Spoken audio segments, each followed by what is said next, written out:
ทีมงานกู้ภัยจากประเทศไทยโพสต์เล่าเหตุการณ์2 คนของทีมมีอาการอิดเมื่อยและร่างกายเริ่มตอบสนองผิดปกติปัจจุบันปลอดภัยเวลา 23:41 นาทีของวันที่26 พฤษภาคม 2026ผู้ใช้ Facebook สื่อมานัดเคอาจมงคลซึ่งเป็นหนึ่งในทีมกู้ภัยจากประเทศไทยได้โพสต์เล่าเหตุการณ์การปฏิบัติหน้าที่อยู่ถ้ำบ้านพันไซเมืองล่องแจ้งแขวงไซสมบูรณ์เพื่อซอกค้นหาและช่วยเหลือประชาชนที่ติดอยู่ภายในถ้ำว่า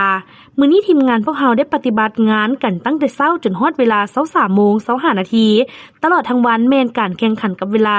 ความมืดและข้อจำกัดภายในถ้ำทีมงานได้เล็งติดตั้งเครื่องสูบน้ำเพิ่มเติมจนสามารถลดระดับน้ำลงได้เกือบ2 เมตรถือเป็นความคืบหน้าสำคัญของภารกิจและในขณะเดียวกันพวกเขาสามารถวางระบบสื่อสารไปฮอดโถงสุดท้ายก่อนฮอดจุดที่คาดว่าพบสัญญาณซีบได้สำเร็จถึงแม้นว่าภารกิจจะคืบหน้าไปได้ดีแต่ความปลอดภัยของทีมงานยังคงสำคัญที่สุดในระหว่างการปฏิบัติงานทีมงานส่วนหน้า2ใน6 คนมีอาการวิงเวียนและร่างกายเริ่มตอบสนองผิดปกติพวกเขาจึงตัดสินใจถอนกำลังกลับคืนสู่จุดปลอดภัยทันทีเพื่อพักฟื้นทางกายและประเมินความพร้อมก่อนจะเดินหน้าปฏิบัติการต่อในตอนเช้ามื้อต่อไป